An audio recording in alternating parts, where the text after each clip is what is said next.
Igbo na-ekwu okwu si onye aṅụ na nga n'ihi na oyibo anabeghi.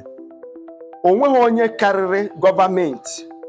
Ọ bụrụ na gọọmenti eti iwu ga-achị obodo maka ọdịmma obodo, nwanne nkaba arụ to abide on it.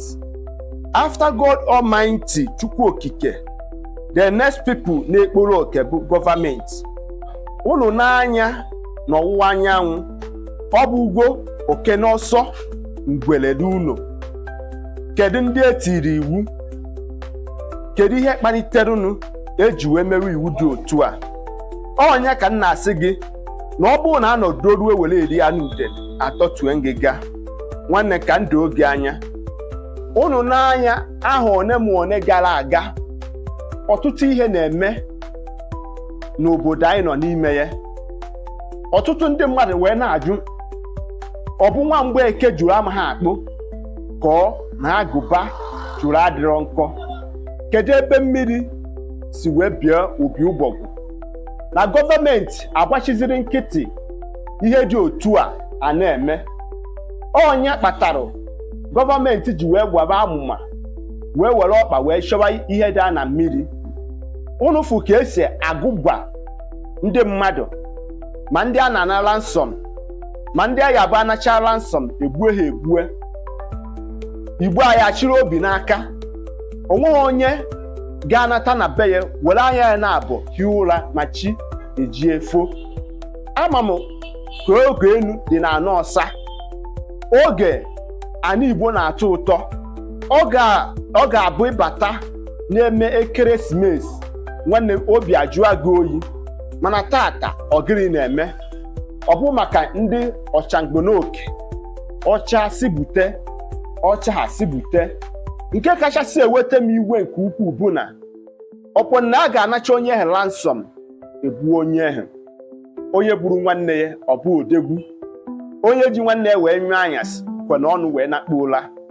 Onye ka gọọmenti ji wee mara amụma wee were ọkpa wee chọwa ihe dị na mmiri, wee chọpụta n'ezie na ọtụtụ ihe dị otu a na-emekwanụ. Onye ka gọọmenti nke Anambra steeti bụ His Excellency Gọvanọ Charles Chukwuma Soludo si wee tie ka mkpu si na ọ bụrụ na ị ma na ị na-eme dibịa maọbụ eze nwanyị, pụta kọwara anyị ihe ị kachasị eme ka ndị ụwa wee fụkwanụ gị, mara n'ezie na ị na-eme ihe dị otu a, ka enwee ike inye gị akwụkwọ ikikere nke a na-akpọ asambodo. Eziokwu na ala adịrọ mma bụ uru ndị nze.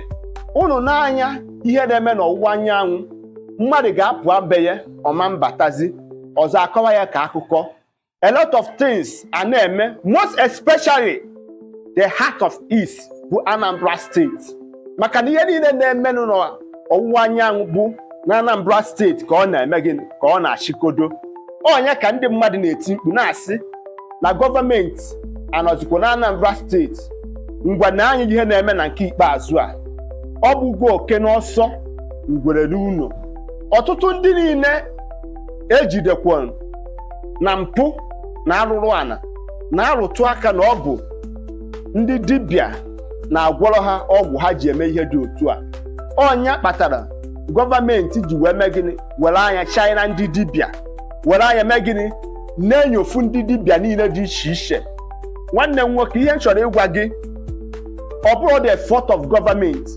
Ihe gọọmenti na-eme ka ọ mee gịnị, ka ọ sanitize ya ana Igbo, ka o nwee ike ịdị saver and save for mụ na gị na-abụ ibi.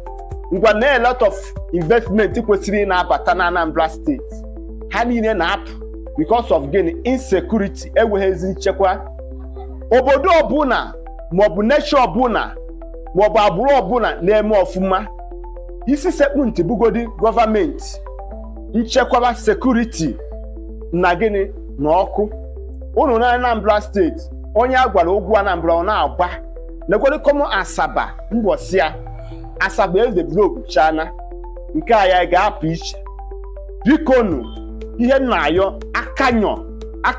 akanyọ ka isepụ na aka enwe n'ofe.